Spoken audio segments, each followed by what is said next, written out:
Hello, everybody. This is our NaMo home evening. That's my partner, Annie. And we are getting started with our monthly hangout. This is where we get together and hang out as a group of friends and just chat with a special guest, chat with somebody, chat with our patrons on patreon.com/nakedmormonism. And our featured guest this time around is Kimberly Anderson. And we are here with an entire group of people. And I have a proper introduction prepared for Kimberly, but I wonder if we want to send it around to the people joining us on the panel tonight, and we can all introduce ourselves, and then we will get a proper introduction for Kimberly. How does that sound to everybody? Thumbs up, thumbs down? Yes, no? We got a couple thumbs up. All right, so let's go ahead and send it over to Brian. Brian, you want to introduce yourself briefly? Hey everyone, I'm Brian. I'm an ex-Mormon. I've been stalking Bryce lately, so here I am. I'm not really that much more interesting than that. I do pop up on the occasional podcast or YouTube video, but that's it. Got nothing of my own. Fair enough. All right, and I guess we can kick it over to Devin. You want to introduce yourself? Yeah, hello. I'm Devin Sunday. I'm a longtime listener to Naked Mormonism. I run a webcomic called Love and Sects about a Mormon and a Jehovah's Witness that get together. Yeah. First time participating in the hangout. Start taking notes. I'm taking notes now. Hey, Devin, did you post on Reddit like 10 years ago? You did a video. Yes. Is that okay? Yeah. Sorry, I just made that connection.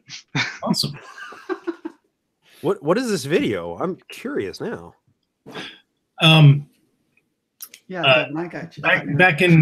Back in 2006, 2007, I ran a video series called Mormon Cast East. It was when I was still a faithful member. And I don't know, it was just a video looking back on that so many years later. Very cool. Wow. Okay. Let's go ahead and kick it over. Andrew, do we have you on mic? Can you hear us? Nothing from Andrew. Do we have, he just messaged in no mic. Nick, do you have a mic plugged in? Can we get anything from you over there? Nothing from Nick either. Okay, no mic either. Who okay, are these and people then without microphones? Come on, you guys. It's the 21st fucking century. Get with it. I'm going to microphone shame you. That's right. You with your fancy brand new podcasting. Oh, you're microphone telling there. me. I'm going to show this bad boy off in just a minute. Love All and right. sex. Okay, thank you. And then Walker, it looks like Walker is just going to be supplying our text commentary for the evening as well. So with that out of the way, let me go ahead and give our featured guest today the proper introduction that she deserves. I first met Kimberly at Sunstone 2016 when she was giving a presentation on the Mama Dragons story project, which I really hope that we can discuss at some point tonight. But she's also a QPR certified suicide education and prevention trainer. She works with the Sacramento Native American Health Center as a behavioral health specialist, and she's an intern with the Natomas School District working in a K-7 elementary school as a mental health therapist.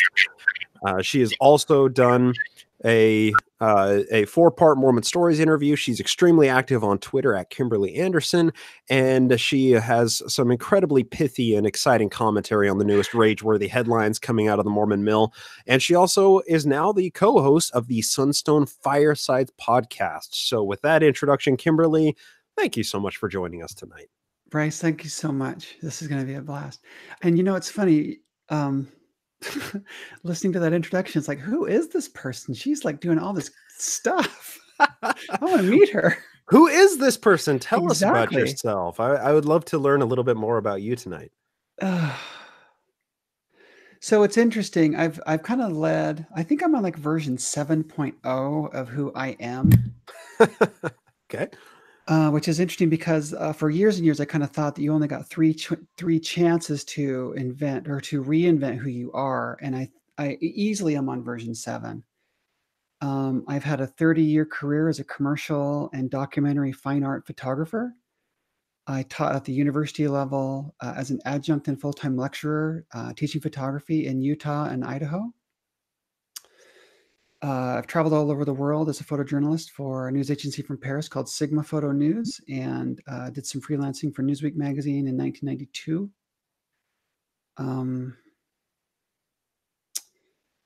What else am I working on? I'm graduating from the University of San Francisco in May with a second master's degree in counseling psychology.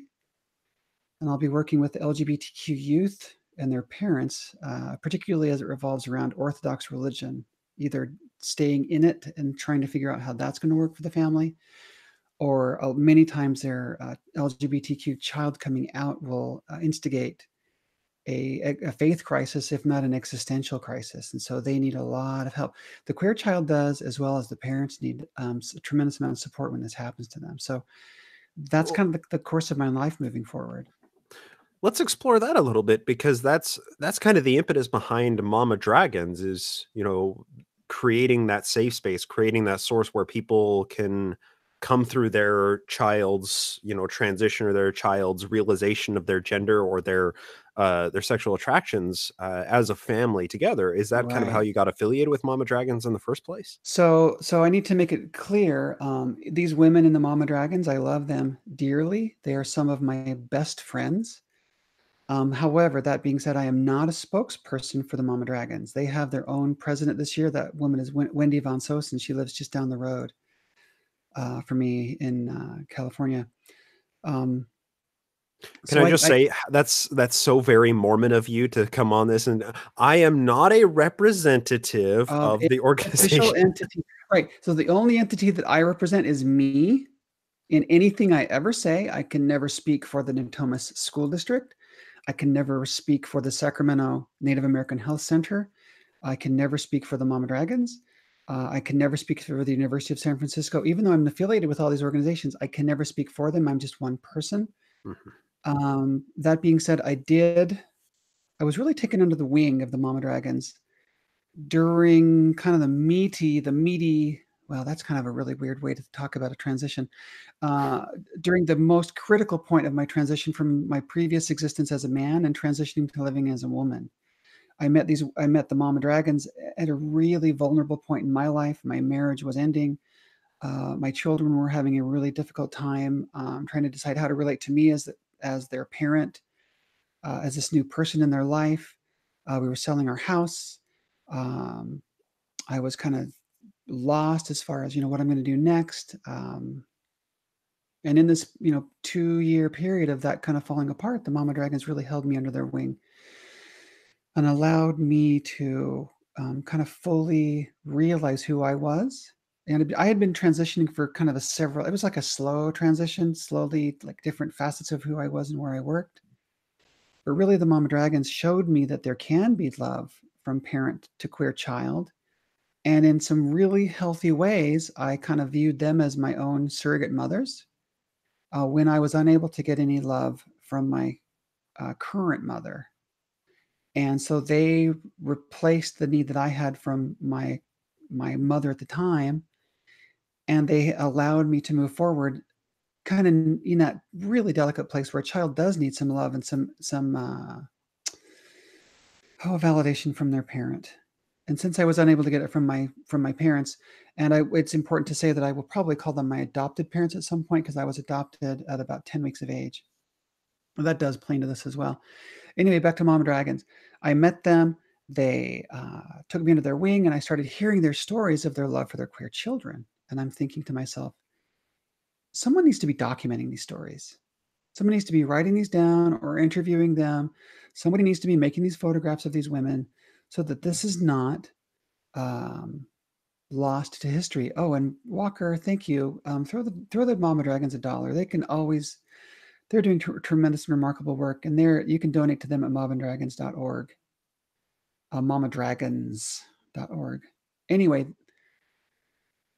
at the time that I'm making this connection with the Mama Dragons, I'm teaching documentary photography class at Snow, not at Snow College, at UVU. And I throw this challenge down to my students and I say, look, at some point in your life, you're going to be in a very unique position that only you have access to a story that really needs to be told. And if you're not aware of that moment in time, if you're not able to do that, if you're not in a position to, jump on that and really write it till it's done, then that story is never going to be documented. So if you're going to be a documentary photographer, and I kind of laid it out, I said, this is what I do. This is what I've been doing for 30 years. You guys, if you want to do this, you really have to see that, recognize your opportunity and run with it. And literally in that semester of me giving that challenge to my students, the mama dragons are right in front of my face. And I'm going, all right, Kimberly, it's time to put up or shut up. Are you going to do this or not? Because if you don't do this, nobody else is. Wow. So I started off by shooting 5 of them, which I thought, great, I've got 5. This is amazing. I've started with 5. And then I photographed 10 and then 30 and then 75. And then I'm at like 150. The mama dragons, you know what? I don't want to click through a bunch of windows, but I want to say that there's 2,500 of them now. Wow. And what's today? February 11th? Mm-hmm. Yeah, there's 2019. a lot of mama dragons. That is really incredible. Did you see that, these mothers exhibiting love and devotion to their queer children? Did you see that as, hey, maybe there can be a reciprocation of that where my believing Mormon children can love the queer me a little bit as well? Did that serve to motivate you at all as well? Well, it is interesting. I write about a 3-page introduction to the book. The book is dedicated to my mother, my adopted mother. And when I write these things, when I do these podcasts, when I write a piece for medium.com or for whomever, for the Tribune and an editorial, I write them really with a singular audience in mind, and it's my children. I want them to understand who I am. I want my grandchildren to know who I was. They may never meet me. My son, whom I love tremendously, hasn't spoken to me since July 6th of 2017. My daughter, who's just returned from her Mormon mission in December, she's having a very hard time deciding what kind of a relationship she has with me. And she's on Facebook now. Everything I publish on Facebook is public. I don't hold any punches. At the same time, I try to spread education and tolerance and love for queer people, specifically trans people. So I'm trying to, do my version of Kimberly being an activist, being involved in the trans community, being involved in the Mormon community, being involved in the post-Mormon community, but really with an eye single to, and that's some Mormon talk there, with an eye single to my children, finding out and learning about who Kimberly is. I have a kind of a 35-year arc of reconciliation with my kids, starting from, a couple of years ago. I just turned 50 last year. I figure I'll live till about 85. So that's a 35-year time period before the clock winds down and I won't be able to have a relationship with my children. So I'm putting these things out for better or for worse, for them to get an honest picture of who I am, for them to possibly say, you know what, Kimberly's not so bad. She says some really, edgy things. She says some things that I don't really agree with at times, and that's fine. But I really want them to have an accurate and honest picture of who I am. And in fact, me talking about it and explaining it to you and to the people that might see this later on, I'm realizing that I am a little bit nervous. And I am a little bit, have some anxiety. And I've been trained in ways not to be nervous and not to have anxiety. And I'm still that way right now because I really have never kind of openly talked about this in real time. So, yeah, this is an interesting kind of one of the other things we're taught as therapists is to really kind of acknowledge your emotions in the moment. If you're feeling something, speak to it. If you're concerned about something, if there's a question that comes up, talk about it in the moment. Don't hide your feelings. Don't bury your feelings, because if you just bury them, and I travel around with this everywhere I go, you're creating an elephant in the room. Mm. And everywhere I go, I am the elephant in the room. In fact, I'm getting this elephant put on my wrist as my second tattoo sometime probably in May. I have one tattoo here that's about suicide prevention. And I'll get the elephant tattoo. And we can talk about tattoos later if you want, but So anyway, the Mama Dragons, yes. The Mama Dragons, I wrote this letter, this open letter to my mother, who cannot be in the book. She cannot openly support this queer person, which breaks my heart. I gave her a copy. I don't know that she's read it. I don't know that she ever will. I've kind of had to let that expectation go. I don't know that my children have read it. Whether or not they have, I can't hold any expectation, because I can't decide for them what they want to do with their lives or how they want to proceed. I can't demand anything of them that I want them to demand of me. Right, right. So it's a very Buddhist kind of existence right now, where I have my expectations set way down at zero, in an effort to eliminate pain and suffering. If my expectation is at zero, then there can't be any pain or suffering when the expectation is not realized. And that has taken several years to kind of get to this point. It's not easy, but it was necessary for my training to become a child psychologist or a therapist. Yeah. What motivated that? Well, this Mama Dragon book did, actually. Really? I was interviewing these women for an hour, two. There's some intense processing going on. There's some trauma. I was realizing that in the processing of their trauma with me, it was very helpful for them. As I realized I was not going to be a lecturer any longer, I was not going to be chasing being a freelancer commercial. I started to kind of see I needed a career that could last at the end of my life. I can't scale mountains. It's becoming harder and harder to be a photographer.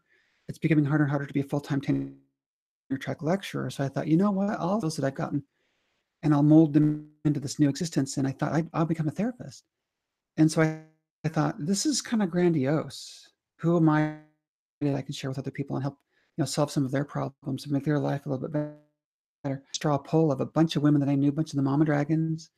I talked to some therapists that I knew. I talked to an endocrinologist and some MDs in Salt Lake that I knew. And I said, what do you think of Kimberly becoming a therapist? And many of them said, you already are a therapist. Now just go get trained. The ones who didn't say that said, yeah, go ahead and do that. So I thought, all right, well, if people are kind of me in that role already, I'll just kind of step into that, which was also very hard. I have to admit that there's a lot of imposter syndrome going on in me, even right now in the moment. But it's okay. I'm okay with that. I'll get through that. I'll work through that. And the imposter syndrome actually is, I can turn that around and I can make it serve me well, in that it keeps my edge sharp. It keeps me always on my toes, that I don't get complacent with who I am. I think it's a way for me to also try and keep humble and not get ahead of myself, and make sure that the things that I share with people really are in their best interest and not serving my ego, not in my best interest. So yeah, the Mama Dragons project turned into me becoming a therapist.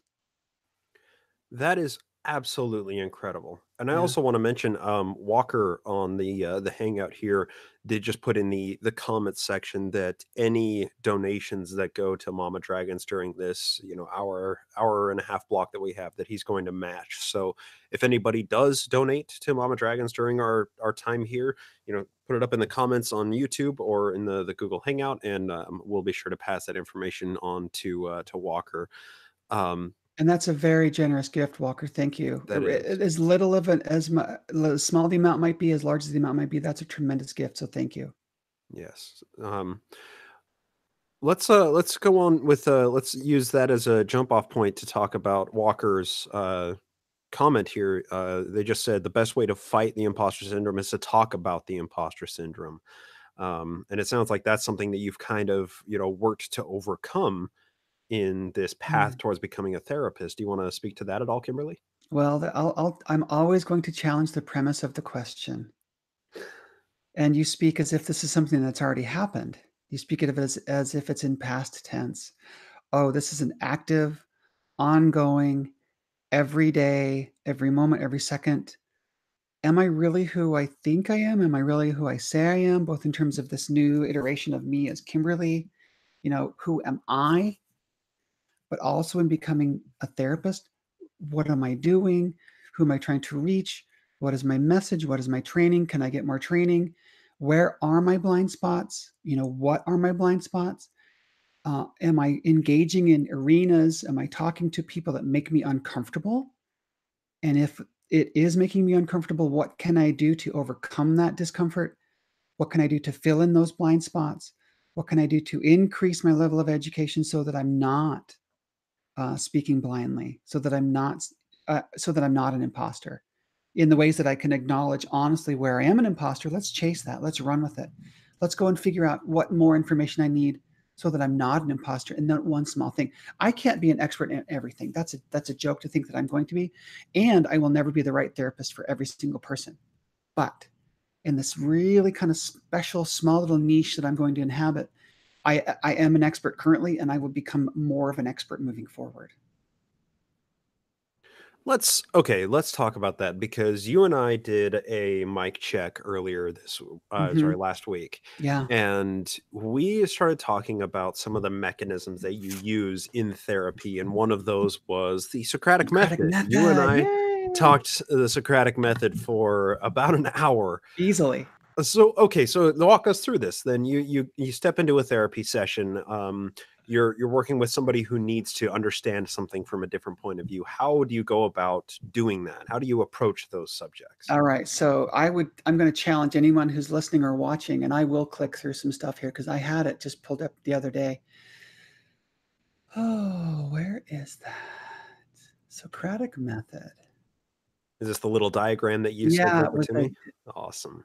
Where the hell is that?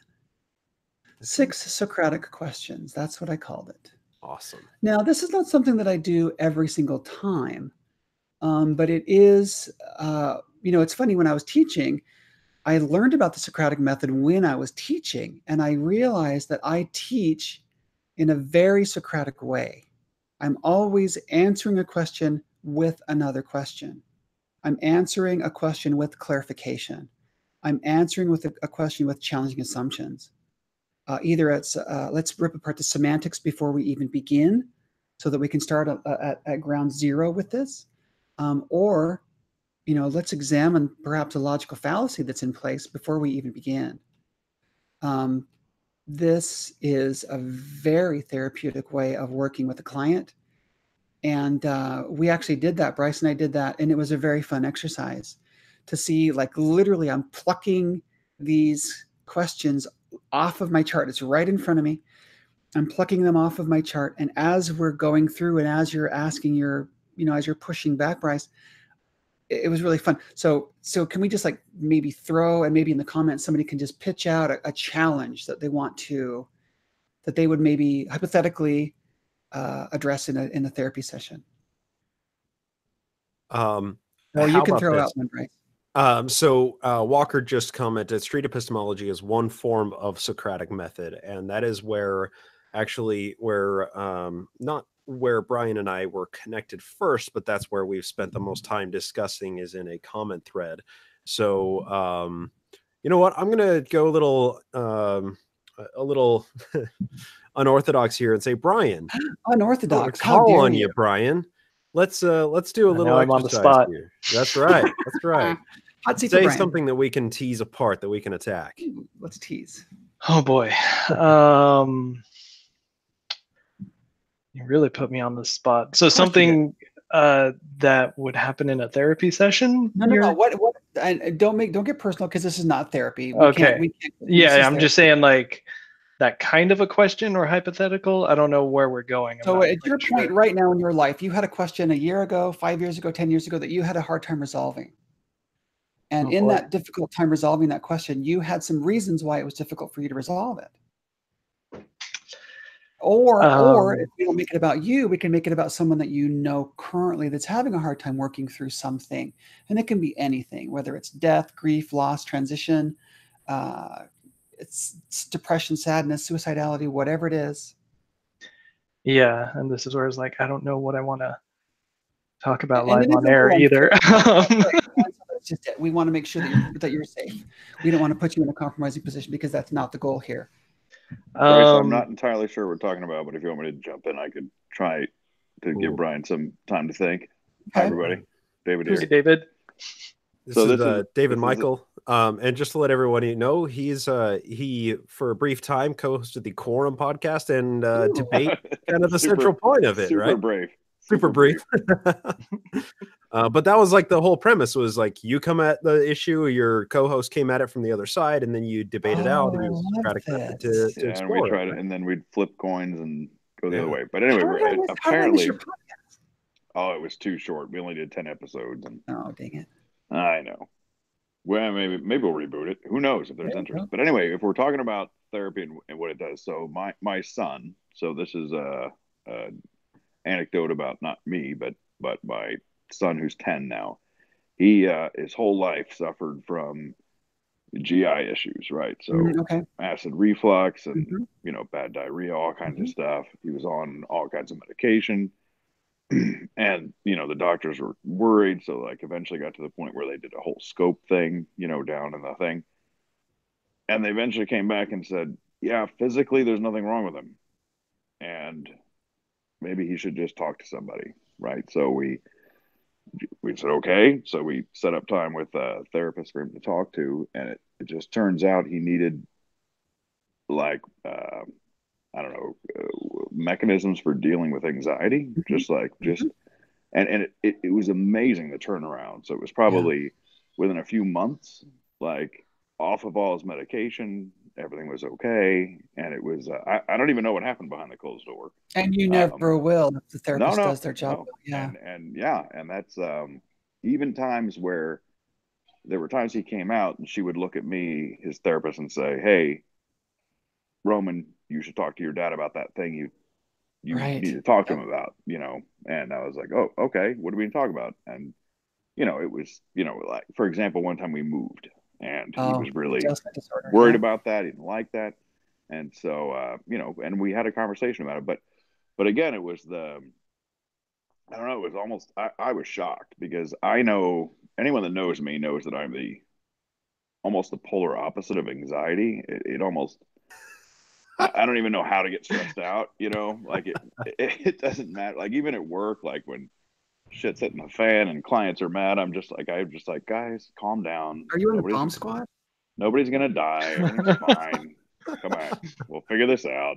Like, I just don't stress. And so and I even had to have this conversation with him. Like it's hard for me to empathize, but I'm going to try and sympathize, right? Like I'll try and, I want to listen to you, and I'm not going to try. And that was the one thing that his therapist told me was, don't always try to fix it. He just needs you to listen. Yes. You don't have to solve it. Just listen to him, hear what he has to say. And then I would just give my point of view. So even in the case where we were moving, I was like, listen, I don't know how to say this to you, but the world doesn't necessarily revolve around you. There's a whole lot of other things going on. And there's a reason we need to move. And also you need to trust me that I love you and have your best interest. And you just need to trust that I'm not intentionally, like, this is not a screw you, buddy, Right. And I don't know, but either way, I would consider my son a success story for therapy. And I know I jumped in like 5 minutes ago and didn't hear the whole beginning, but it was and he's still, like, anytime, like, they're not on a schedule necessarily, but he knows if he ever has an issue, he can let me know, hey, I want to talk to Lori. And I'll say, all right, I'll set up a time. But yeah, he went from being on a couple different medications to completely off of them, and his whole physical, I mean, I didn't know, I mean, kids, like, right, how much it affected him physically was all just related to anxiety. So anyway, I'm done. David, I just want to say here, it's absolutely, thank you for sharing that. So I just want to say and honor you, David, for the relationship of trust you have with had with your son, because one of the reasons that his treatment worked so efficiently and so well is that he was able to speak with you openly and without shame or guilt regarding what he was going through, and able to process with his therapist and with you. And he knows that the door is still open with the therapist, and there's no guilt or shame affiliated with that door even being open. You're not done. You have to go back. No, fuck that shit. Door's still open. Go do your thing. We'll work it out. I mean, I can imagine that's what you're thinking in your head. There's no shame or guilt when you're seeing a therapist. Yeah. Now, there was one time he came home with a bad math score and suddenly wanted to see his therapist. And I was like, do we just need to stop playing Fortnite so much and maybe study more? Like, so we had a conversation like, Sure. maybe you come up with your homework and let me review it. And he's like, all right, fair enough, fair enough. I was like, just because something bad happened in your life doesn't mean you can't fix it on your own. Right. You know? And that's so one of the things that we try to do as therapists is to empower our clients, our patients with tools and skills that make me obsolete. There's nothing more I want on day one with meeting with a client than termination. And termination meaning we're going to end this therapeutic relationship because you're going to come from a place today to a place some point in the future where you find you don't need me, where we've gone through whatever it is that you've needed to go through. You've gotten skills and techniques and tools that you can handle these problems as they come up on your own. And you also know that if there's a point in the future where you can't do that, you know the door's still open. So even on day one, we're looking forward to termination. And that sounds like it's like the Terminator, right? But in psychotherapy, termination is the goal. Termination is the end goal. Well, but I want to not prematurely. Kimberly, you said a couple of times tools, mechanisms, methods. Julie in the Facebook or in the the YouTube chat just said, "What are your mechanisms for dealing with anxiety? What are some ways?" Yeah, with anxiety. I mean, there's not a one size fits all, a magic pill to stop it, anxiety. Right. But what are maybe some tools that you can pass off to us briefly that some people may find useful? So one of the things that's really kind of a good place to start is just with this basic mindfulness practice. Getting in touch with who you are, listening to your body. Do you know where your heart is? Do you know where your solar plexus is? Do you listen to yourself breathe? Do you breathe in your nose? Do you breathe out with your mouth? And I teach them a technique that I call hand breathing, where I go in through the nose, out through the mouth, and do that 5 times, pausing at the apex of each breath, doing it slowly, doing it with a mind towards relaxation, posture, and just living in the moment, listening to how does your head feel? How do your shoulders feel? How do your legs feel? Are your feet there? Are they on the ground? Are they crossed in front of you? Is your shirt too tight? Are your pants loose? In the moment, can you hear the train a mile away? Can you hear the door slam downstairs? Can you hear the sound of your ears ringing? I have tinnitus, and so that's always in my mind. Mindfulness is just a basic checking in with your body. Where am I in the moment? Doing the breathing, doing the slow, relaxed, meditative breathing is the very first way to start with anxiety. And anxiety, if we think about anxiety is really at its core, it's a flag for fear. Anxiety is a flag for a boundary that's been crossed that makes you uncomfortable and fearful. And one of the things that we know about fear is that fear resides in our brainstem. Fear is a fight, flight, or freeze mechanism. Fear is something that's given to us from our amygdala, which is the sentient, the lookout part of our brain, checking for signs of threats all the time. Look. Oh, I see something. Is it threatening? Maybe. Let's throw it down to the brainstem, see what the brainstem says. Oh, brainstem says, yes, this is scaring the crap out of me. Am I going to fight? Am I going to flight? Or am I going to freeze? So anxiety is this place where we don't know. The amygdala is talking to the brainstem and we're not really sure what we can do. It's this unrealized, fear of something that's going to happen. We're catastrophizing things and we don't know how to react to it. We can't tame it. We can't control it. So anxiety, the mindfulness thing, is just a way to slow down. It's a way to reconnect the hippocampus to the amygdala. It's a way to re-engage your higher functional thinking and reclaim the ability to think of the problem rationally. Cognitive behavior therapy, CBT, is a way to talk about ways we can address distortions in thinking, fatalism, catastrophization, pessimism, things that lead to anxiety, that lead to looking at in the world in a fearful or anxious way. CBT is one of the most helpful tools with dealing with anxiety and depression. Mindfulness probably is right in there with it, 1 or 2. I don't have any, empirical data that I can rattle off that says this is better than that.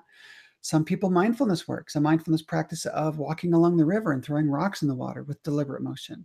A mindfulness practice that could involve yoga or just meditation or watching the sun come down or the sun come up. Some walking outside in the bare grass, listening to the wind, watching the birds fly. Just some way to get your mind away from this spiraling inside your brain, this rumination that can be very, very damaging. Nick says that fear is the mind killer. Fear is a mind killer. It paralyzes the mind. Literally, it paralyzes the mind. I want to use that as a jump off point because Walker's previous comment before that, I think this plays into the mechanisms that you're talking about, these survival mechanisms, Kimberly. Walker says, talking to believers about LGBTQ is so awkward. That moment when the conversation just stops dead in its tracks. Like when the Boy Scouts of America allowed gay leaders, they were complaining. I said, I support anyone who wants to help. And it was like crickets. It seems like this goes both ways. We can feel the inner anxiety when we are approaching a situation that might cause us to feel anxious. But we can also, I feel like we can recognize that when we're having a conversation with somebody, when we may broach a subject that maybe they don't want to broach, like LGBTQ issues in the church. So how does fear, like these mechanisms that we can use of, putting ourselves in a more prescient state of mind to hopefully abate anxiety, how can we maybe engage similar mechanisms in a conversation to stop the person who we're having a conversation with from feeling anxious about the subject matter? Right. Thank you. So you're kind of talking about situational anxiety instead of like a chronic, long-standing, permanent state or a semi-permanent state of anxiety. So let's just talk about this situational anxiety. What is the situation? Where does the situation typically arise? Where does this occur? And what is it that you want to say? Why? Examining why you want to say these things, why you want to share these things. And if anxiety is a flag for fear, what are we afraid of? What are we really, truly afraid of in that moment? I think when we discuss difficult topics in the church, what we're afraid of is rejection. We're afraid of being cast into the outside group when we may know the comfort and the safety and the warmth and the camaraderie of the inside part of the group, the insider-outsider language, the insider-outsider dichotomy. We know what happens to the outsider when they're forced out. We know how we look at them. We know how we treat them. We know how we shun them. And we're afraid of that being us. So when we're afraid to discuss, difficult things at church, LGBT, women's rights, racial issues, historic issues. Oh, my Mac battery says it's low. Please hold. This podcast will end prematurely if my Macintosh dies. So when we're talking about those things that make us anxious, I think we really need to examine the root cause of the anxiety. Is it fear? More than likely, it probably is fear. What's it fear of? Can you address that fear? If it's a fear of being, in the outside group, then you maybe want to re-examine how much skin in the game do you have with this thing that you want to say? Do you really feel you need to say it? Is it serving you? Is it serving ego? Or is it serving the group that you're trying to stand up for?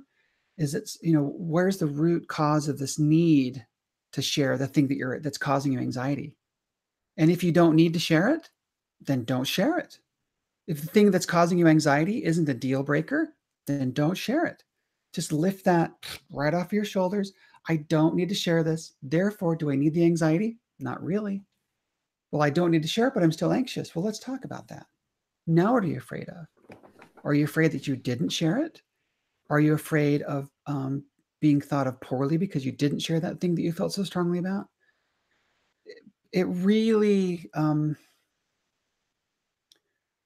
So all these different emotions are just flags for an underlying emotions are symptoms for an underlying cause. And with anxiety, the underlying root of that is fear. So if we just kind of tease apart where the fear is coming from and work with the fear, that seems to work well with anxiety. Right. I think that is Walker says, sometimes I think believers confuse gay as the same as pedophilia. So much fear and us versus them mentality, which I think plays deeply into it. But I think there's also a deeper fear that exists there. And it's probably a fear that exists only at a subconscious level in the minds of believers, of if you're challenging something that they believe in, then that might mean that they're believing in something that's not true. They might And that puts be them in the believing, outsider group, right? right. They might be Yep. believing that the one true church, the perfect gospel of Jesus Christ, is actually not what it claims to be. So, And Bryce, I think some of what you're asking is, so not so much are you feeling anxious asking the questions to a believer, but how do you react when you know that your questions are making the person you're asking anxious, right? precisely. So Yes. what's the... Oh, so are we looking to incite anxiety in someone that we're speaking with? Is that what you're looking at here now? Well, we're not looking to incite it. It's more like hopefully when you diffuse. recognize, right? When you recognize that you've hit a nerve. Okay, so then when you hit that nerve, acknowledge it. I see this as making you uncomfortable to talk about LGBT members in the church. I see this as something that's causing you some anxiety. Can we talk about that for a minute? What are your concerns about that? Where do you believe? What are the things that you'd like to share? Giving them a chance to maybe speak to the things that they feel strongly about, and really kind of setting it up not as not being a win-lose situation, but more of a conversation. Because at the end of the day, we really do know that you're not going to change your position. More than likely, they're probably not going to change their position. But if you can just share some commonality, that's where I like to start. And I kind of go back, like if I'm talking with parents or true believers or even queer people that are still in the church that are having issues with this doctrine of, coming from Mormonism, that this, this insider outsider thing, what's causing this anxiety? Well, this doctrine, these points of doctrine, these things are being said, this is being said, this is what they believe, this is what's being thrown at me. And I say, well, what do you believe the gospel of Mormonism is? What is the gospel? And if we have a chance to ask Jesus Christ what the gospel is, what's Jesus going to say? Well, I think we have an answer to that. I believe it's in Matthew 19. Jesus was asked that question by the lawyer. What's it going to take to get to heaven, dude? Lay it on me, Jesus. Jesus comes back and he says, okay, you got 3 things you got to do here, pal. I know you're a lawyer. I know you think you're pretty fucking smart, but guess what? I'm going to lay down the smack. Here it is. You got to love, love, and love. You got to love God. You got to love your enemy. You got to love yourself. Other than that, it's all nothing. All the laws, all the guidelines, all the policies. Yes, I dropped the F-bomb quoted by Jesus. That's all right. I can do that as an ex-Mormon. I reserve the right to let Jesus look. If the dude can say, okay, we won't go there. Anyway, back to the lawyer and the Savior. The lawyer says to the Savior, what do I need to do? Jesus says, love, love, and love. And the lawyer's like, whoa, is that it? That's pretty tough. I can't believe Jesus just called me a dick. Thank you, Nick. Yes, that's exactly right. That's exactly right. The all-knowing. Yeah. Oh boy. And this is probably not what my kids want to hear their parents say, but you know what? That's too bad. He also said, don't judge others. Quite a well, bit. And that, but in that moment of, yes, he did. You're absolutely right. But in that moment of very clear communication, a questioner is asking the Savior directly, what's it going to take? Here's what it's going to take. What's it going to take? Here's what it's going to take. Here's what it's going to take. So that is a direct exchange if we're going to take the scriptures literally, which many true believing people do. That's where I always start. Do you believe in the love that Jesus talks about to the lawyer? Because if you don't, then everything we're going to talk about is going to break down just like that. But if you do believe in that love, then we're going to have a really rich conversation. And we're going to find ways that you can make sure those people in your circle that might be queer or that might be oppressed or marginalized, we're going to find ways that you can make sure you're always beginning with love. How are you beginning every interaction with these people beginning with love? Because if you're not starting there, don't even start. All right. So, Kimberly, I'm going to throw at you a Mormon line, and let's see how we try and tackle this here. All right. because when they're talking about judgment, they will often say, well, there's judgment that we are allowed to do, and that's righteous judgment. And the common example is, well, if you are walking down a street and you see a person wearing a hood and they're walking, towards you on the street, you're going to judge that person based on their appearance, and you're going to cross the street and go, past them on the other side as to avoid the situation. You are judging the person in that scenario.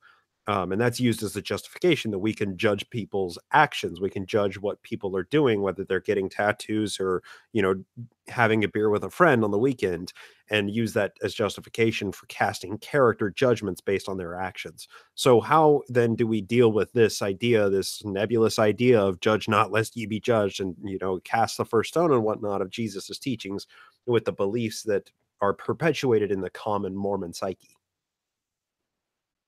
Are you ready to get meta? Are you ready to get like meta? Get meta up in this place. I love it. Get all meta up in that shit. All right. Are we judging other people's judging? Yes. We are. Is that a problem? You tell me. Well, the way that I parse it out is you can judge situations, you can judge scenarios, but don't judge people, right? So when it comes down to moral superiority, that's where the issue comes, I believe. When I'm telling you the way I think you should behave, then I think we have an issue. But I think if we're talking about safety or finances or career or education, then I think, we can't really judge other people. I don't get to judge where you went to. You went to Yale, I went to Duke. Yeah, fuck you. Duke's way better. Yeah, well, Chapel Hill, whatever you got it going on. Yeah, well, okay. We can make those judgments, but in the end, we're judging someone's personal opinion. How fair is that? You like sushi? I like takeout. That's not going to work.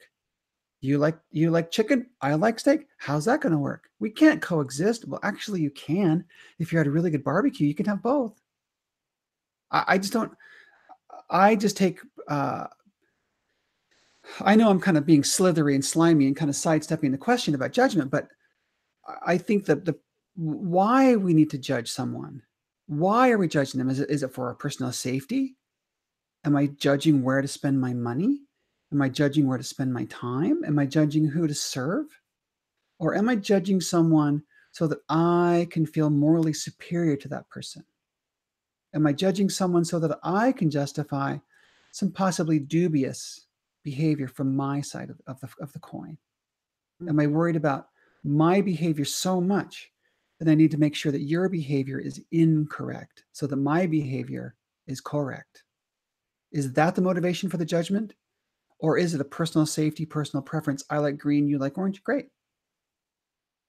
I think, we can't treat all judgment as equal, is what I'm saying. I think Walker's comment here is kind of fitting.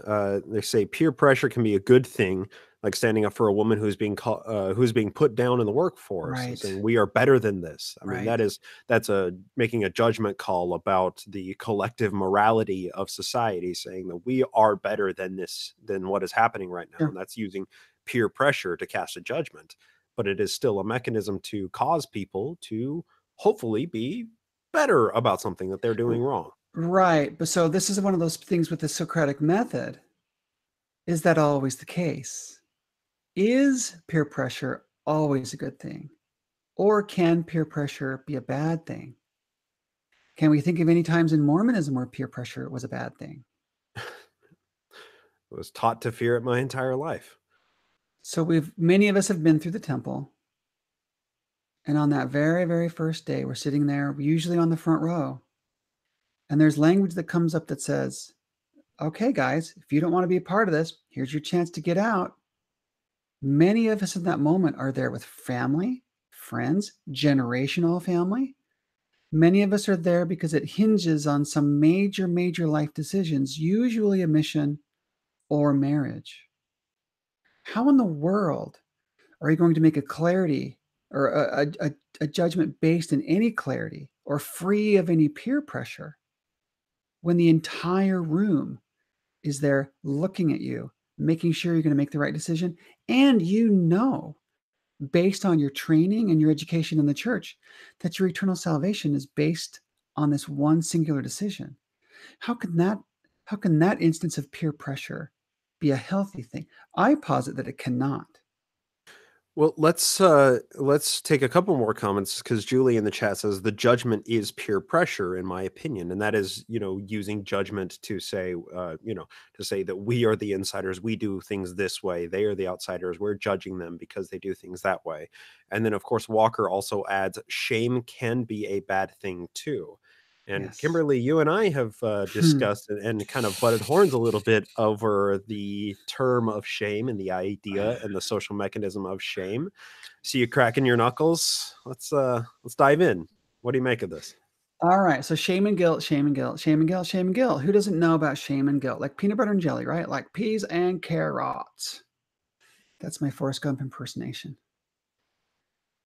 Shame and guilt are my arch enemies.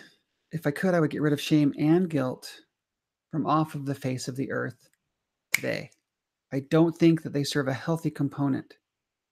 If they do, I can't find one. I can't find one that can't be better served with other techniques of societal agreement. Shaming, in my opinion, is always a bad thing. Shaming, in my opinion, so shaming is external and guilt is internal. And if we want to, we're pushing an hour here. This shame and guilt thing can take 5 seconds or it can take another hour. How much do you want to devote to this particular topic? Well, I think we can use it as a jump off point, like you and I did during mic check. Okay. So yeah, give us the elevator pitch. So the elevator pitch, shame is external. Shame is when an outside force tells you how you should behave. Shame is when you, against your better wishes or better judgment, push back on that.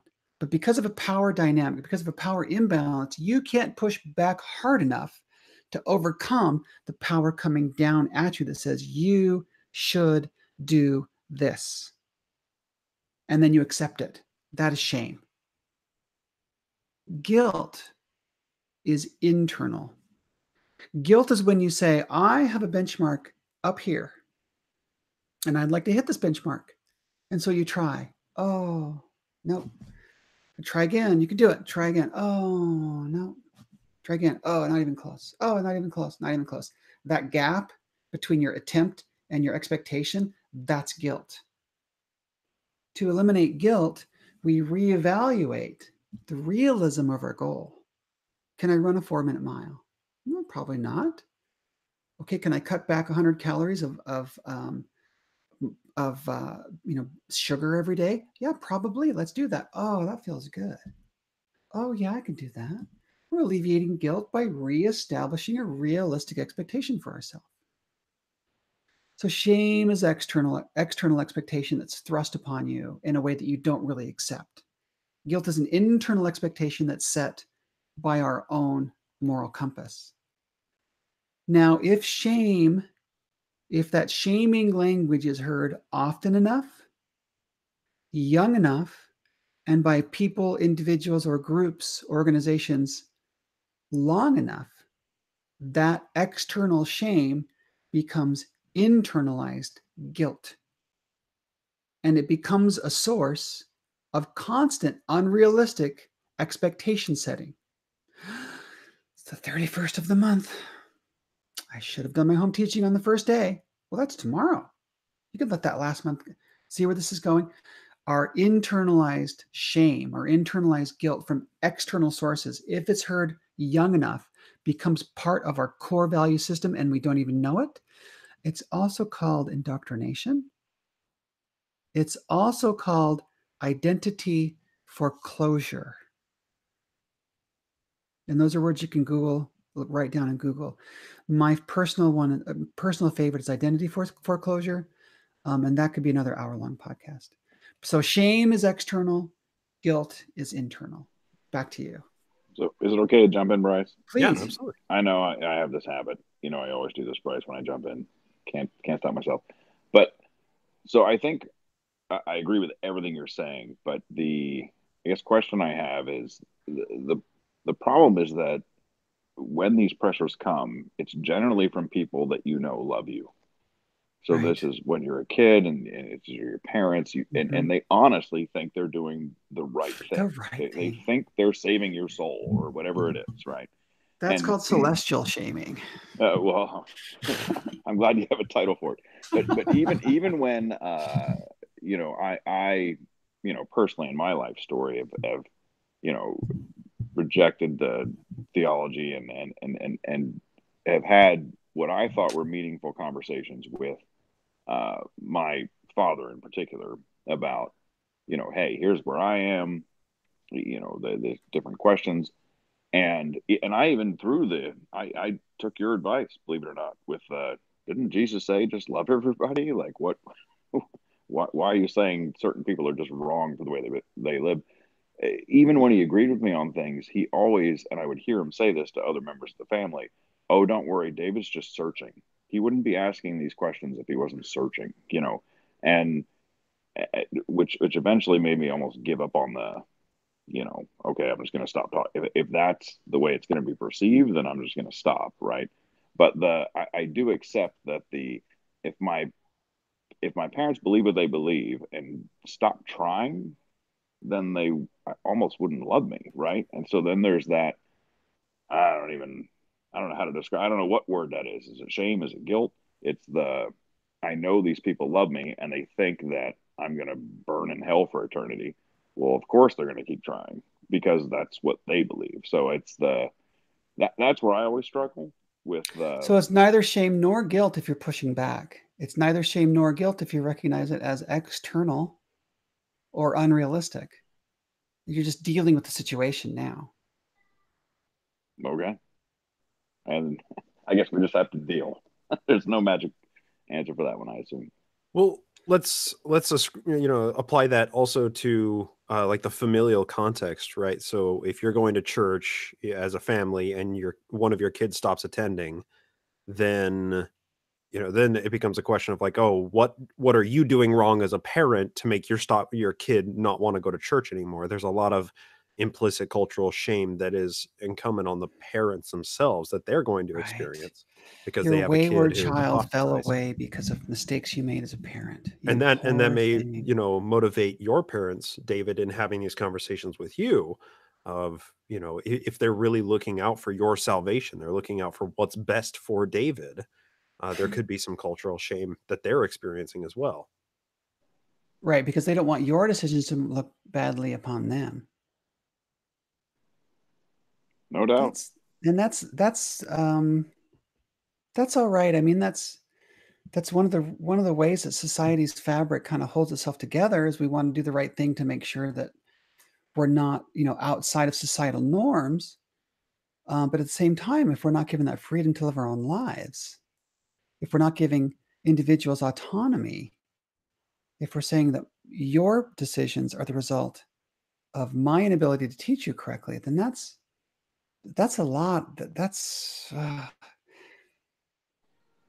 know. I have big problems with that. I think it boils down to like different definitions of the word love, because Okay, now we're getting somewhere. the way I define it is that you can accept someone for who they are and you want them to be who they are in every way that they are, and you love that about that person. Right. And so in the and I've had this conversation with my parents that we just have a different definition, because you look at me and say, I wish you were someone else. Well, then you don't really love me. Right. And I've said that to their face, and there's been tears, and I'm like, well, I don't know what else to tell you. David, not to be, too therapeutic, but do you know what those tears are from your parents? I have an idea, but I want to find out what you think those tears are from your parents are. What those tears from your parents are about. I mean, I would assume conflict of the greatest magnitude, but what do you think? I think it's grief. Okay. Yeah. I think they're grieving the loss. Right. They're grieving the loss of the child they thought they were going to raise. They're grieving the loss of the life they thought their child should have. They're grieving the loss of the whole in their eternal family. And they're also grieving your ability to make the choice that you want to make, their choice that they'd want. In a very real way, the child that they really thought they deserved, that you're living up short to. And that's kind of crappy, but that's kind of the way that it is in a lot of these cases. No, I know.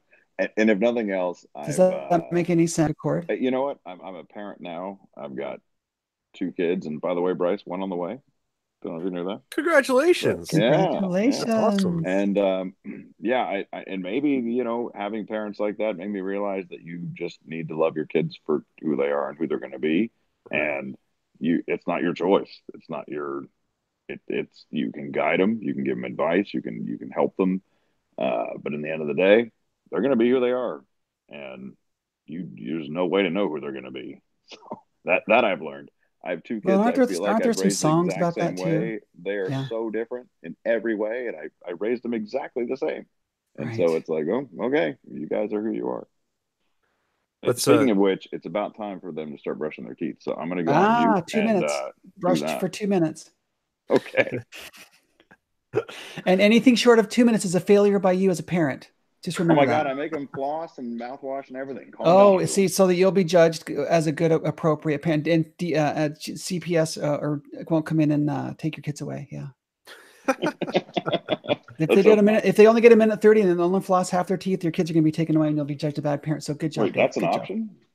Really? Yeah, you'll be judged harshly, and you know it might not be nice for you. How long do they get taken away? Is that like maybe for a week or 2? Maybe, yeah. Some better parents will end up with your kid. All right. Thanks for hanging out, David. I'll just stay on mute for now. So tooth shaming, yes, indeed, Nick. Absolutely, and that's kind of where it starts, isn't it? It's innocent kind of a thing that gets really big, and all of a sudden, your teeth are rotted out because you're a terrible parent. Yeah. Well, let's get some more comments out of the chat here. It says, from Mindy. She says, "My mom told me that I left the church because I read things I'm not supposed to." Walker says, Brian says, "I'm pretty sure I became one of the he's just too smart and logical stereotypes by my in-laws." And then, of course, from Walker, we have, "You are going to outer darkness, the shame." The shame. Yep. It's all part and parcel with this entire worldview. Absolutely. Well, and this is part of that existential crisis. Your, poor choices are shattering my universal view of how things are going to be, of how things are supposed to be, of how I was taught things are going to be. And I have so much invested in this that you're ruining my plan. I'm not going to let you do that. It's interesting, going back to kind of Bryce's thing and Mindy's thing. We become, quote, too smart and logical by reading the things that you're not supposed to. Coincidentally, those things that we're not supposed to read, the church is now using as faith-promoting material to an extent in the Gospel Topics essays. Ask Michael Quinn about being excommunicated for the very language that's being used on Mormon.org, or I'm sorry, LDS.org. Anti-Mormon lies are now being promoted as Mormon faith-promoting truths. And also the insignificant questions. Right. Yep. Yeah. Damn it.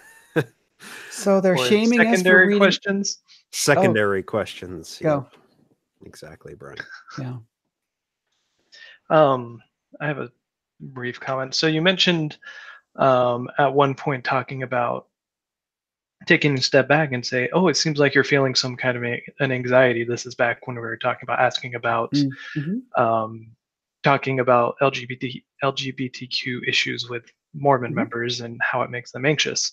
And one of the things Bryce mentioned, I've been somewhat involved in street epistemology, and I really liked that step back and almost bring it back a step, go meta slightly, like, okay, let's talk about your feelings about this.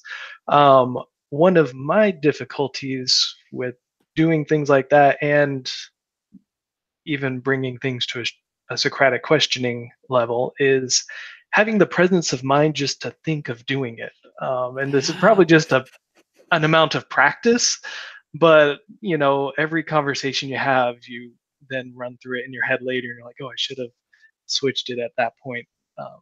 I don't know if you have any thoughts on that. Oh, I have lots of thoughts about that. Yes. So ask yourself in the moment, are you reacting or are you responding to the question? Because if you're reacting, you're using your limbic system and your brainstem, and you're in that fight, flight, or freeze window, or that fight, flight, or freeze zone. But if you're responding, that means that you're giving some time between the question and what you're going to say. And the longer you can put in there, the more cycles you're giving your brain a chance to have to form an opinion. The path from the brainstem, from the limbic system to the brainstem is very, very short. The path from the limbic system to the prefrontal cortex is like 5 times longer. So if you can delay your response, the longer you can delay that response, the more time you're going to give your higher functioning brain a chance to come up with a cogent response and not respond in fear. You know, how long can you go between dropping a raw egg on the floor and freaking out? Or are you freaking out as it's on its way to the floor? Or do you let it fall to the floor and go, oh, not a big deal. Dog's sitting right there. Dog loves eggs. Dog's going to take care of it. I've got a little bit of a mess to clean up in a minute or two. Or did you drop the egg on your $50,000, carpet, whatever that may be? Oh, your temple celestial room carpet. Boy, I'm being really snarky and I'm using a lot of profanity in this podcast. We might want to take this off of YouTube. Yeah, my kids might. My grandkids might, but my kids probably won't.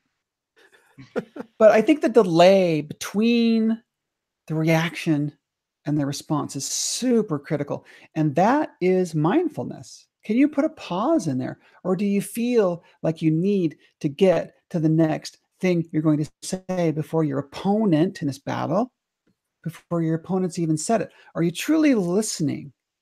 Because the response indicates to the other person that you're listening. I've heard what you're saying. Second. Okay. Well, have you thought about this? Instead of, oh, yeah, well, oh, yeah, well, oh, yeah, well. I think the dichotomy was perfectly played out here in the comment section from Mindy. She says, with family, any methods go out the window. And then Walker says, silence between answering is his method. That's the thing, is we can talk about these concepts in the abstract, but then when it comes down to talking to our family members about the proverbial elephant in the room, right? And you're describing the elephant and they're like, well, the prophet told us there's no elephant. So then they're not open to a conversation. So why even start? I mean, maybe that's part of the entire point with the Socratic method too, is maybe even recognizing before you start whether or not it's possible to have a conversation that can move forward, or if it's too combative right at the beginning. Well, and that goes back to the foundational need of why I want to engage in the conversation. What does this serve? Does this serve me? Does this feed my ego? Does it feed my need to be right? Does it feed my need to be superior? Or does it feed a healthy relationship? Does it feed something that can move the conversation along in a positive way for both people, for both parties? Right. Or And make sure that it's a conversation and not a lecture, or as Walker says, it's a pulpit mode, or it's a sermon instead of a conversation. Well, we're used to that in Mormonism, this top down dictatorial way of getting information. Sorry, I'm just sitting on my bed. That's why I keep shifting around. My butt keeps going to sleep. So I don't have a fancy broadcast desk like some podcasters do. Not yet, anyway. Yeah, this was a Craigslist find for $15. There you go. Actually, I did my last Sunstone podcast. I did at the Berkeley Institute, and I was there on a Sunday. And I went into the chapel and I commandeered the sacrament table and I recorded the podcast on the sacrament table. It was pretty brilliant. I love it. Yes, sacrosanct in the and high-speed Wi-Fi at the Berkeley Institute was beautiful. Yeah. So we're coming down to about the last 15 or 20 minutes here, and I want to explore another concept here. And I think that these are related issues because you're somebody. I mean, you work tightly with the LGBTQ community. Every day. You formerly worked with the Affirmation group, and that's specifically Affirmation works a lot with ex-Mormons and Mormons who are LGBTQ and trying to live with the dissonance of, being a member and also still being able to express themselves in a way that they feel authentic. Um, I wonder if we could explore a little bit your take on how do we kind of tackle these issues? Because I think it's part and parcel with the whole conversation we've been having of communicating with family members. Sometimes this is a barrier. I know in my family relationships, trying to communicate over this LGBTQ plus barrier it's a tough conversation to broach. Right. And it can, I think a lot of people probably feel the same way with communicating with active members. Is it's just something that is an important issue, and people are dying every day from it, and we cannot talk about it enough because it needs to be talked about. But then again, it can also be the hardest conversation to have. So Kimberly, maybe you can offer us some of your past experiences, maybe some of your expertise on broaching these subjects. Well, it's so audience specific. Who am I speaking to? What's the context? Am I speaking to a mother who's having their existential faith crisis? Am I speaking to the queer child that's being rejected or not rejected?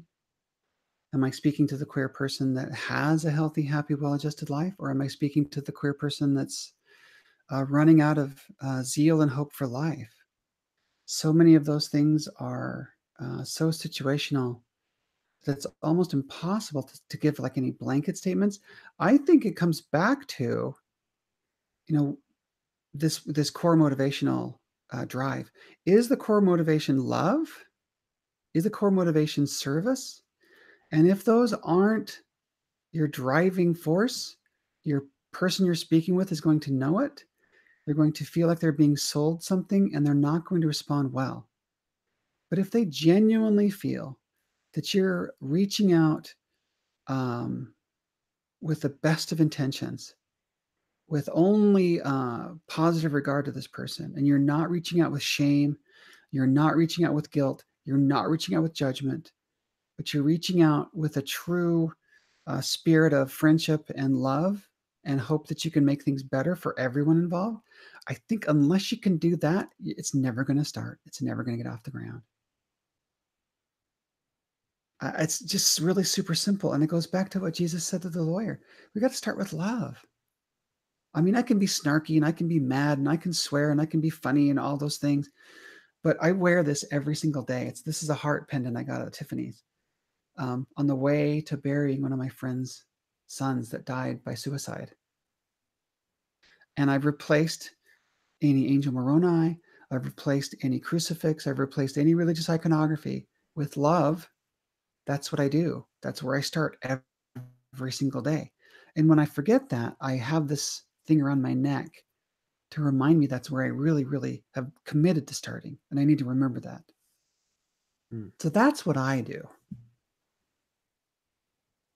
I don't know if that works for everybody, but that's where I'm approaching the rest of my career from. Whenever I broach these subjects, when it comes to family members, it's always any conversations like this about LGBTQ issues with the church. They're going to be heated because you're trying to talk across a believing divide, Right. and trying to broach the subject in a way that is not dichotomous and combative, when it's inherently an issue that causes a lot of frustrations, and it Right. can cause a lot of fighting. And so let's just talk about the context of what you just described.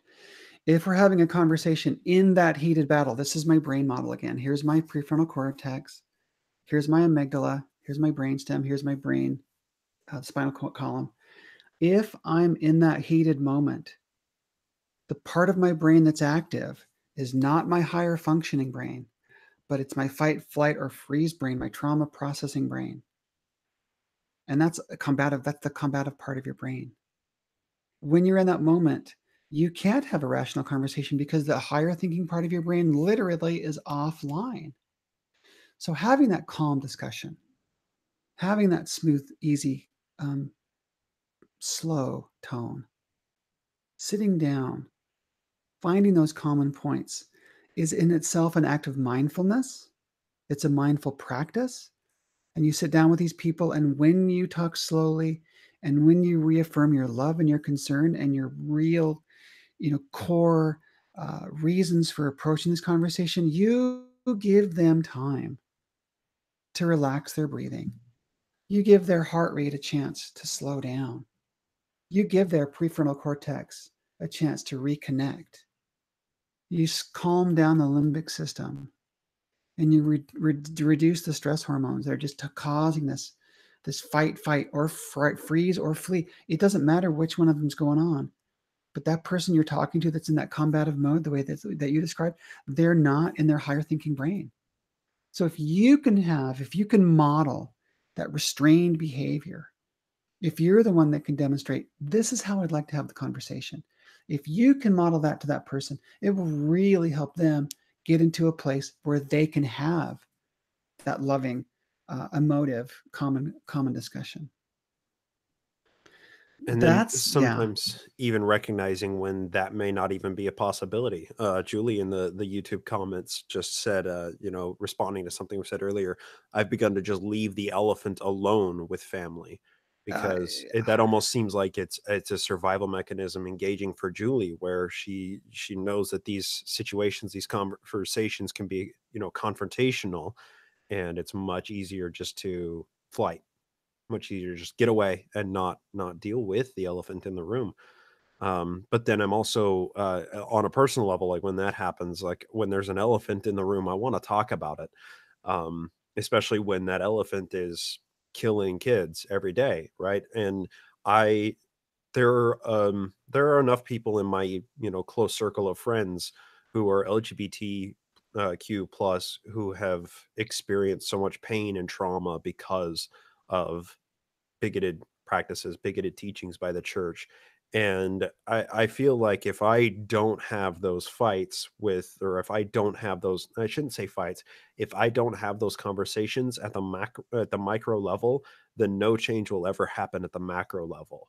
And if I can be, one small instrument to cause change so that that pain is inflicted on less people in the future, then it's almost immoral for me to not engage in that kind of conversation. So that's where I see a lot of the motivations coming from, for myself, and probably for a lot of people, seeing the pain, seeing the trauma that's inflicted upon. And those are noble motives. Let's be clear. Those are noble goals. That's the higher calling of this work. Trying to change the world for a better, trying to change the world for a net positive, trying to use your privilege in a way that can help those that are not in the same position. Right. I would, here we're going back to the Socratic method, though. I would kind of challenge the assumption here. Why are you, it's kind of this Freudian level slip that you did. You use the word battle or combative. Mm-hmm. Is that our default setting?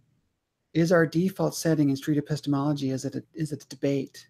Is it a victor and a loser? Or is there a what's that net zero game? Is it net zero or some zero game? Net some zero game? Sum? Zero sum game. Yeah, that's the one. There's all kinds of games. Zero sum game. Is there a zero sum game? Is there a game where we all come out a little bit better? Or is this a negotiation like buying a home? Or is this a prosecution and a defense where there's evidence that's piled up and there's rebuttal? Yeah. Piled up like piles of dead bodies of teenagers and people killing themselves because those graphic visions and scenes that we can paint in our head, those are real. That's not hyperbolic. And it's not because of the fucking elevation of Utah. No, it's not. I'm sorry. People that say that it is don't understand tectonic plates and sublimation. I'm sorry. But let's just talk about this idea of where we are can be over here, and where we want to be is over here. Usually where we are is not where we want to be. There's usually a gap in between those two places. And that gap is called pain and suffering. I want this from you so bad. and I want this thing that's unrealistic from you, and it's way over there. That distance is the amount of pain and suffering involved. Is it easier to move where we are, or is it easier to readjust our expectations? Sometimes if we want a giant move, we're just going to be sitting around with a lot of pain and suffering because that giant move is never going to happen. But if we can reevaluate our expectations for other people, if we can really say, you know what, that's not very fair to them, to other people that I can't control, let me reduce my expectation. Is it still fair? Let me reduce my expectation. Let me reduce my expectation. If my expectation is 0, if my expectation that you won't change, if my expectation in engaging you in this conversation is that you won't change, and I'm still willing to have the conversation, my conversation with you is a gift. It's not a transaction. I'm not buying your compliance. I'm not demanding it. I'm giving you what I know. And if you give it in a spirit of love and understanding, hopefully some commonality. I hate the term bridge building because I think if we're bridge building with the church, with the LGBT issue, there's no bridge to be built because I don't want a bridge to a pit of lava that's going to hurt me.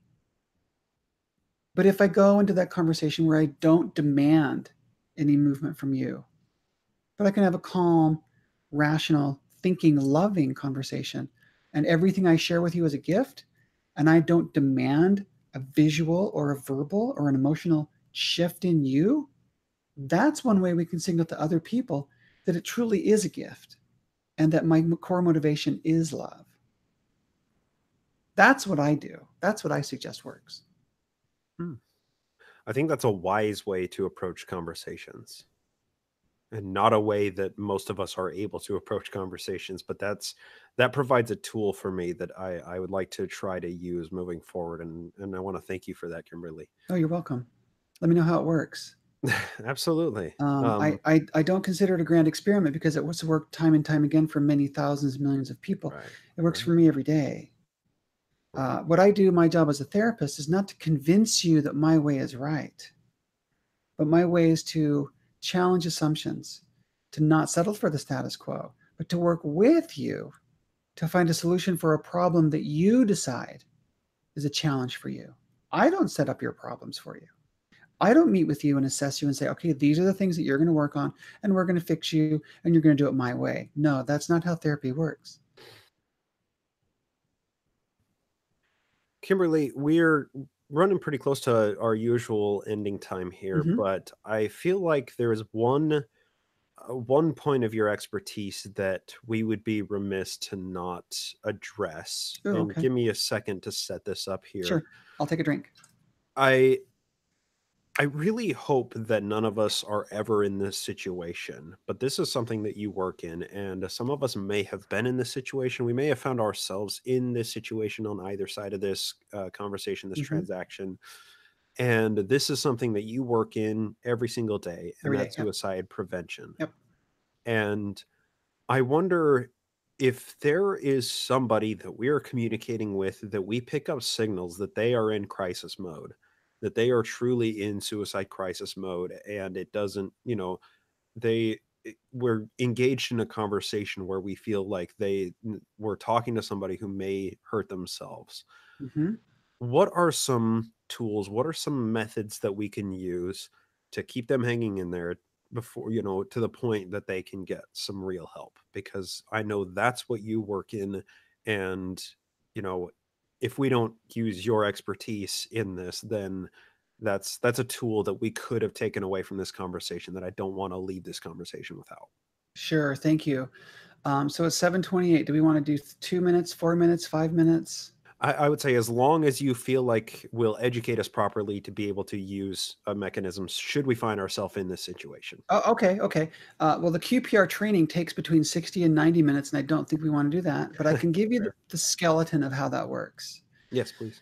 So if you are truly listening for phrases, language, signals, both unspoken or spoken communication events, if you see those things from these people that you know and love and care about, the first thing that you should really be comfortable doing, or the first thing that you really need, and should and need are words I don't use often, but this is where they do come in handy. You should be able to articulate the following question. Bryce, are you considering harming yourself right now? Bryce, do you have thoughts of killing yourself right now? Do you have a plan on how you might end your life right now? Because those are the bare bone questions that you need You to have get to to the ask bottom that of. question. Yes, you must Right. be willing to ask that question, and you must be willing to sit and wait and not jump. Because if you do, you are going to tell the person that you're asking the question to that you're really not there to listen. What your core motivation is to soothe yourself. Right. You're not really thinking of hurting yourself now, are you? Oh, you'd never do that. It would hurt so many people. Oh, it would hurt the family so much if you killed yourself. No. Bryce, I've noticed some things that are concerning me about your behavior lately. And I really, as a friend that loves you dearly, I need to know, are you considering killing yourself right now? Do you have a plan to harm yourself? Right. And then you sit and you listen. And then you need to be ready for the unthinkable answer. And that is yes. Yeah, you know what, Kimberly? I have a plan. And I've thought about killing myself. And I actually have kind of a date set, and I've been thinking about how I'm going to do this. If you hear that yes, or let's kind of go to the when you hear that yes. Mm-hmm. Statistically speaking, 2 people in 10 are actively considering suicide as a way to end their life. 2 people out of 10. Wow. When you hear that yes, are you ready for the P? So the Q in QPR is question. Ask the question. The P is persuade. Are you ready to persuade that person to get help? Do you have tools to persuade that person to live just a little while longer? Can you convince them to leave the room where the weapon is? Can you convince them to leave the room where the item is that they might use to hurt themselves? Can you persuade them to go to a hospital? Can you persuade them to stay on the line with you while you drive to their home and go check on them in person? Can you persuade them to answer the door if the police come for a wellness check? Can you persuade them to allowing you to get them some help? And if you can, if you're able to, you go with that person to that place or to that resource that they can get more help. So the P is the kind of the crucial part here. You know the information, you can sit with them in their pain. And then without using guilt or shame, sometimes it might work, though, to keep them alive, guilt and shame. That may be the only time the guilt and shame is on the table for me. If you can persuade them to seek resources, if you can persuade them to seek a referral, or if you can persuade them to go with you to the referral, have the referrals ready.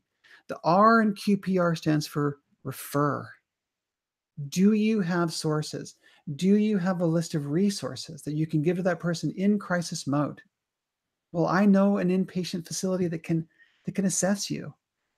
Well, I know that the emergency room at Sutter is just down the street. You know, they have professionals there that can help assess and treat you and find the best way to help you. It's outside of what I'm prepared to do. It's outside of what I'm trained to do, but I know where the people are that are trained that can help you. Can I take you to those people?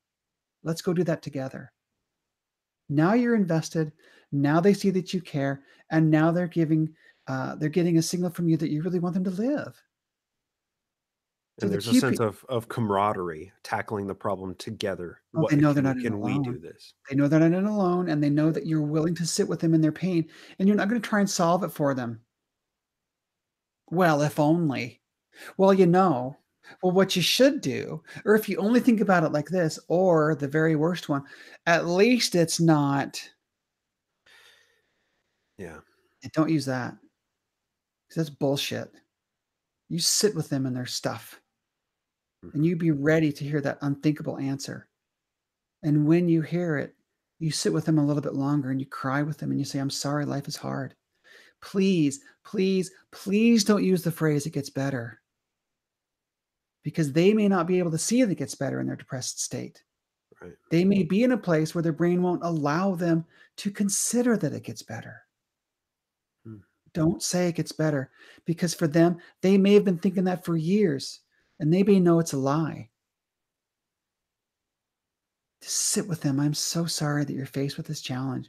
I'm so sorry life is yucky and ugly and black and gooey, and I'm so sorry you're in this desperate place where you want to hurt yourself. I'm so sorry that you're there, and I want to give you a promise that I'll help you get through this. I'm on your team. And then you work on a safety plan in conjunction with a trained professional. And you get them to the place that can get them that help. You get them to the professional that's trained to assess properly. And you don't try to solve their problem. You let the person that's trained work with them and with a broader team to solve their problem. It might involve hospitalization. It might involve medication. It might involve therapy. It might involve all three. It might involve you being willing to take a phone call at 3 a.m. and run over to your friend's house. Mm-hmm. It might involve all those things. And if you're not ready to do all that, then get out of the battle. There's the door. Please leave. Because if you're not willing to do that, there are other people that are, and you're in the way. But if you are willing to do that, then there's some really, really, really good training. And back to the Mama Dragons. If you're in Salt Lake, they do really good QPR training. If you're in California, if you're in Northern California, I do that training.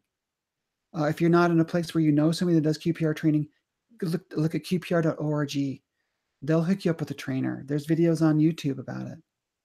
If you want to talk about getting a Skype session and doing an hour-long or a 90-minute long QPR session on the Google Hangout, we can do that. This is what I do all the time. Awesome. Yeah. QPR, question, persuade, refer. Yeah.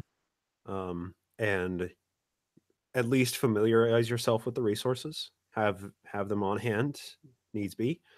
And I think that that's very important, and I really appreciate you sharing that with us. It was really, really helpful.